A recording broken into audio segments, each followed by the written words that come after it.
Attention, si tu n'as pas connu les années stranges, si tu ne captes pas le second degré, si tu es un Kevin, ne regarde pas cette émission.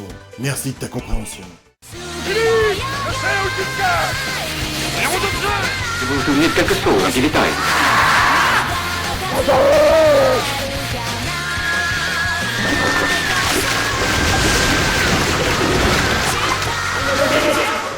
Salut YouTube, tu aimes les granolas? Bon, alors autant vous le dire tout de suite, si tes oreilles supportent mal le vulgaire, quitte ces vidéos sans tarder et va te branler à la Japan Expo, parce que je vais défourailler grave aujourd'hui. En effet, mes petits farfadets, je voudrais vous parler de cet album Panini rassemblant les épisodes des Marvel Feather 11 à 12 de 1973 et de la série des Marvel 2-in-1 allant du numéro 1 au numéro 10 de 1974 et 1975. Appréciez la couverture spectaculaire où la chose affronte l'incroyable Hulk, image iconique s'il en est, qui a fait rêver bien des amateurs de comics. Moi, quand je vois ça, ça me fait comme une sorte de FUSSOIR! Vous l'aurez compris, car vous êtes loin d'être con, cet album est consacré aux aventures rutilantes de la chose. Et croyez-moi, il vaut mieux lire ça que de regarder les pages tendances de YouTube. On n'est pas sur du scénario du Kevin 12 ans là. Regardez comme cet ouvrage est séduisant. Donnez-moi une seule raison qui vous empêche d'ouvrir ce livre. Ah, peut-être parce que j'ai pas de bras, connard. Ah oui, en effet. Cet ouvrage, d'un fort beau gabarit, est drôlement bien agencé pour une fois, avec la couverture de chaque épisode, avant l'histoire, ce qui n'est pas toujours le cas dans les albums Panini, et parfois c'est aussi chiant à lire que de subir les pop-ups sur un site porno.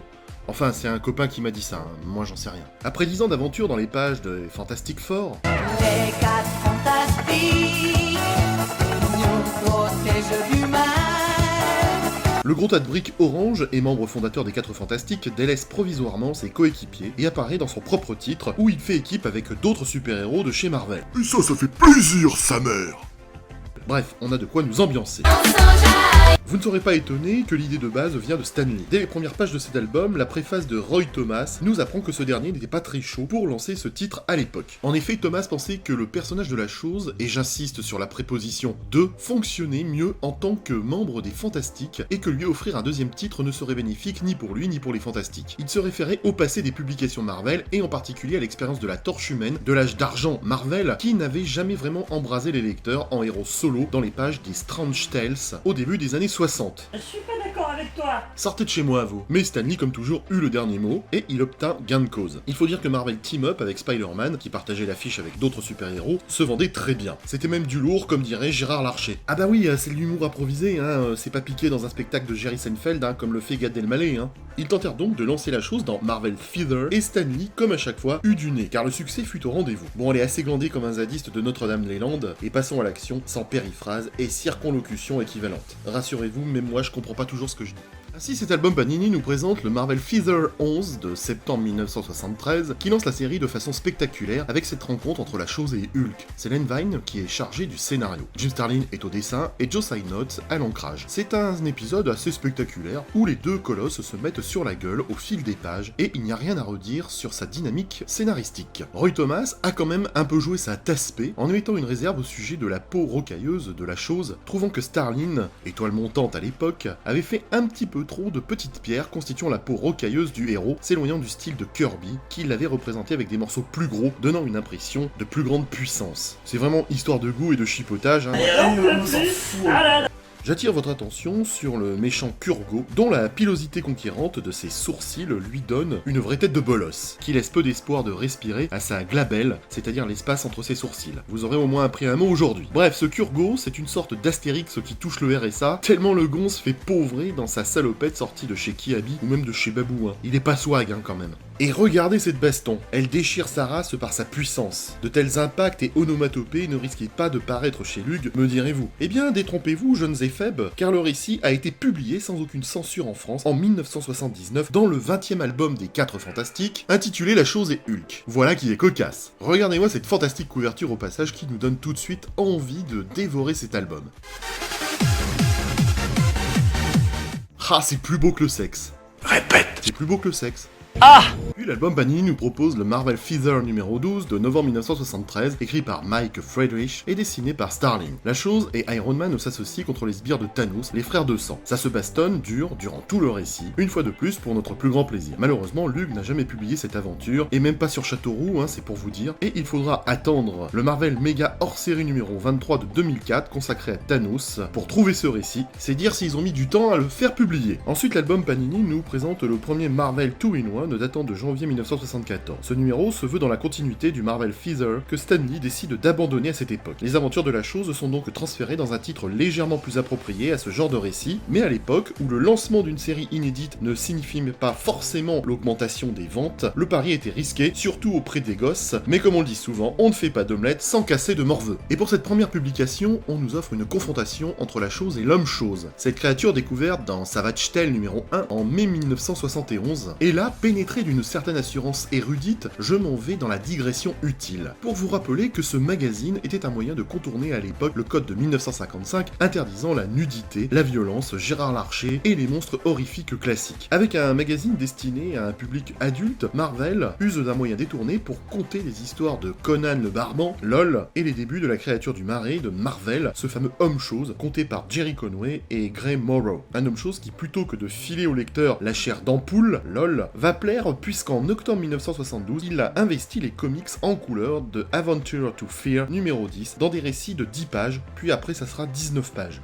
Eh ben voilà. Son succès dans Fear lui permettra d'avoir son propre titre, Man Things, en janvier 1974, sous les commandes de Steve Gerber. Vous avez vu, je ne fais pas ma catin avec vous, puisque je vous donne moult informations sur ce personnage. C'est comme ça, je suis généreux, on se refait pas. Dans ce premier Marvel 2-in-1, Steve Gerber remet ça avec au dessin Jill Kane et Joe Signott à l'ancrage. L'originalité du récit est de rendre une forme humaine aux deux choses, respectivement Ben Grimm et Ted Sallis, durant la plus grande partie du récit. Idée intéressante qui prouvait que l'homme-chose n'était sans doute pas aussi marécageux et informe que Gérard Larcher. Roy Thomas explique qu'à l'époque, cela avait arrangé Jill Kane et Joe Signott, qui n'avaient pas l'habitude de dessiner ce genre de créatures boueuses. Ben en fait...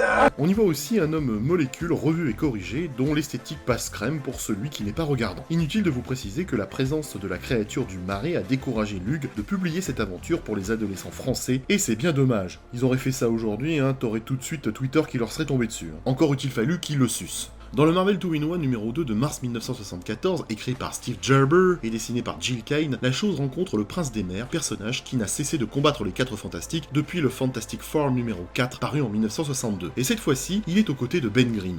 Sous le terrain, le marinet joue les plus mecs sous l'océan. Dans ce récit, Namor porte un costume qui change de son slip petit bateau et lui donne plus de dignité. Vous savez, cette petite chose qui manque à pas mal de youtubeurs. C'est une volonté de Roy Thomas et de John Romita, directeur artistique à l'époque de Marvel, et j'ai pas grand chose de plus à vous dire. On y voit aussi Namorita, presque à poil et alongui. Vous savez, c'est la cousine du fougueux et pédant prince d'Atlantis. C'était quoi ce bruit? Probablement une féministe qui a explosé. Roy Thomas avoue ne pas avoir aimé l'adversaire de la chose et de Namor dans ce récit, incarné par Wundar, le super-héros Rookmoot venu de l'espace apparu dans Adventure to Fear numéro 17 d'octobre 1973 face à l'homme-chose. Laissez-moi vous raconter une anecdote cocasse, s'il en est, à ce sujet. Car pour la petite histoire, cette création de Steve Gerber avait failli lui coûter son job, car DC Comics avait envoyé une lettre incendiaire à Stan Lee qui était entré dans une colère noire et avait été très dur avec Roy Thomas, à qui il reprochait de ne pas avoir assez surveillé son scénariste. Sérieux, Gerber avait abusé, car c'était du pur plagiat. En effet, le père de Wundar pensait que leur monde était sur le point d'exploser, et il avait envoyé son jeune fils Rookmoot dans l'espace, et comme par hasard, le gamin avait atterri sur Terre, où le soleil lui a conféré des pouvoirs exceptionnels. Je trouve ça tellement con, un extraterrestre qui au contact de notre soleil devient un super être, je trouve ça tellement ridicule, manquerait plus qu'il ait un slip rouge et une cape.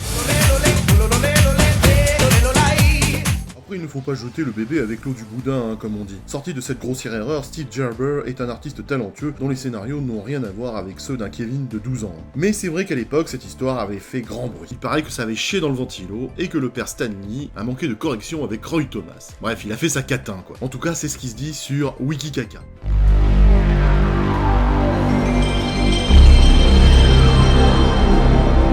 dans cet épisode, Wundar n'apparaît pas comme un clone de Superman en slip rouge, mais comme un héros à part entière, et le retour de cet alien clandestin Rockmout n'a pas provoqué de problème, d'autant que Wundar ne connaît aucune langue terrestre et n'ouvre donc pas la bouche de tout l'épisode. En parlant de bouche, on notera cette séance de bouche à bouche entre Wundar et Namorita, dont le regard m'a toujours fait flipper grave. Mon dieu, regardez-moi ce visage démoniaque! Elle est flippante la gamine! Je vais aspirer ton âme et tes fluides corporels par ton cul et je vais les digérer lentement avant de les revomir dans ta bouche.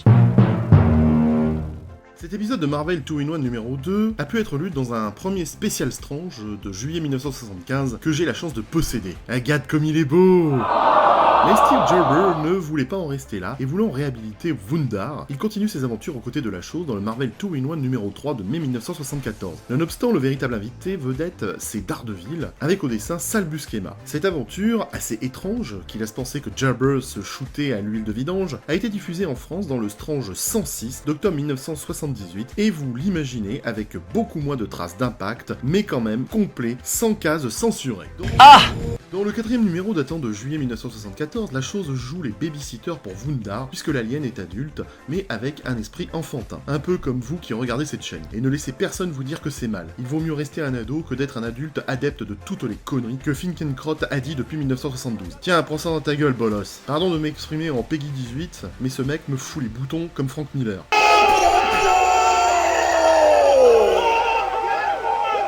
Un flûte à la fin. Mais pour les gens comme moi qui ont souffert de Frank Miller, il y aura jamais de mémorial, hein. Alors je m'excuse, mais merde.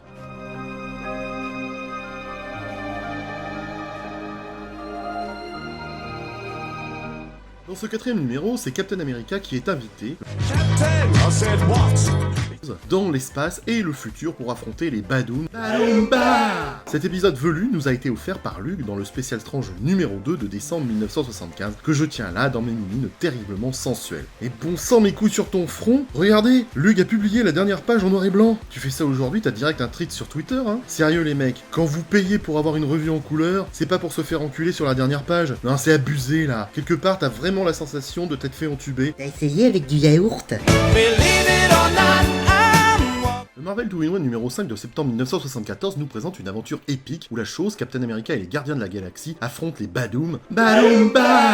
Et du coup, ça devient un Marvel 3-in-1 ce mois-là. Mais je me rends compte que cette remarque est aussi inutile que Kim Kardashian. Cet épisode a été lu par les lecteurs français du Veteux dans le Spécial Strange numéro 3 de mai 1976 que je possède aussi et que je vous montre ici avec l'arrogance d'un adolescent fier de son bouquin tant convoité. Le Marvel 2-in-1 numéro 6 date de novembre 1974 et nous compte l'association de la chose avec le Docteur Strange, histoire dans laquelle les deux personnages ne se rencontrent qu'au milieu de l'histoire. On sera étonné de voir que cette histoire, avec un horrible rat géant dont la fourrure pourrait faire un nombre incalculable de masques contre le Covid, soit passée dans le Spécial Strange numéro 4 de juin 1976 que je vous montre encore avec fierté, car tout le monde ne le possède pas. Vous voyez comme je parade avec cette malassurance des leaders charismatiques. Le Marvel 2-in-1 numéro 7 date de janvier 1975. Steve Gerber et Sal Buscema introduisent la Valkyrie aux côtés de la chose, et je rappelle que la Valkyrie est scandinave et pas trop ressemblant à une jolie métisse comme dans le MCU. Encore qu'on ne peut plus dire métisse aujourd'hui, mais jeune femme racisée, comme on le dit dans les milieux gaucho, bobo, homo, végano, LGBT. Après moi je vous le dis comme je le ressens, hein, et si ça vous plaît pas, hein, et ben regardez ce doigt, c'est gratuit. Les deux partenaires affrontent l'Enchantress dans une histoire péchue diffusée dans le Spécial Strange numéro 5 d'août 1976, dont la couverture est absolument magnifique, n'est-il pas? À l'instar d'une lecture d'une copie d'un élève de 3ème Techno Simulator, j'avoue ne pas avoir kiffé le Marvel 2-in-1 numéro 8 de mars 1975. C'est une sorte de conte de Noël, aussi plat que la daronne de l'un de mes copains, où Ben Grimm rencontre la star montante de chez Marvel à l'époque, à savoir le Ghost Rider. Le Cavalier Fantôme pète le feu dans les publications Marvel depuis août 1972, où il apparaît dans le Marvel Spotlight numéro 5. Un succès qui va le suivre tout au long des années 70 et qui explique probablement sa présence dans cette histoire aux côtés de Ben Grimm. Non. Au risque de me trouver redondant, je n'ai pas accroché à ce récit tristouné, et peut-être même plus tristouné à mes yeux que le journal d'Anne Frank. Par contre, pas question de le voir à l'époque chez Lug, avec son apparence squelettique et anémiée, où la censure catho-bolchevique aurait fait une syncope. Et cela presque autant qu'aujourd'hui si un universitaire découvrait le CV de Sibeth Ndiaye. L'album Panini nous présente ensuite le Marvel 2-in-1 numéro 9, datant de mai 1975, où un nouveau venu appelé Chris Claremont débarque au scénario. Chris Claremont, mes loulous, hein. Alors autant vous dire qu'on n'est pas sur du Kevin 12 ans. C'est mieux, non? Il fait équipe avec Herb Trimp qui remplace Buscema. La chose est Thor affronte avec la pugnacité d'un Sarkozy désavoué politiquement, le maître des maléfices, sous l'apparence d'un simple marionnettiste dont la bouche de suceuse à la Jojo ne passe pas inaperçue. Par contre, bonjour la bourde de Jill Kane qui brise la surprise de ce méchant en l'annonçant carrément sur la couverture. Mais bon, on ne lui en veut pas. Qui ne fait pas des fautes? Même Chuck Norris fait des fautes, mais là, j'ai pas de preuves. Le spécial Strange numéro 6 de décembre 1976 nous publie cette histoire sans censure et c'est appréciable au point que ça nous ferait presque comme une sorte de fussoir. Enfin, l'album Panini s'achève avec le Marvel 2-in-1 numéro 10 de juillet 1975, écrit par Chris Claremont et dessiné par Bob Brown. Dans ce récit, on passe de la force brute de Thor à la finesse, la subtilité et la sensualité incarnée par la Veuve Noire, dans sa tenue moulante et sexy. Oh là là, c'est plus une bistouquette entre les jambes que je vais avoir, mais un gros bâton si je continue à parler de Scarlett. Oh, you touch my tra-la-la. De quoi ravir l'homme blanc cis hétéro qui lirait ce récit.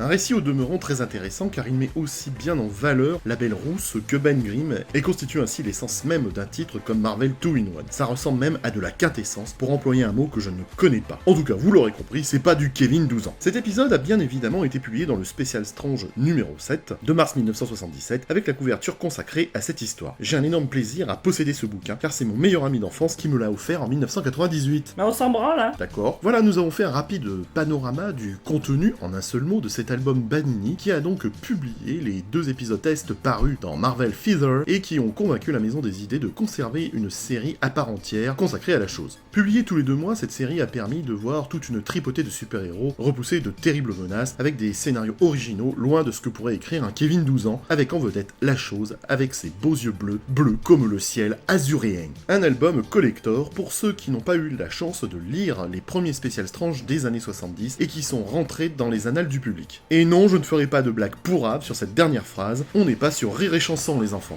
Donc voilà mes choupinous, si vous aimez la chose, n'hésitez pas à investir dans cet album, qui est un recueil de récits très spécial. On dit spéciaux, man. Ah Kevin, travaille un peu ton français avant d'écrire mes textes. Je sais où tu te caches. Viens ici que je te bute, enculé. Ta gueule. Viens ici, sale enculé. Non, Abdel Rauf d'Afrique. Abdel Rauf d'Afrique. Mais enfin, ça va pas. Mais c'est juste insupportable. Arrêtez.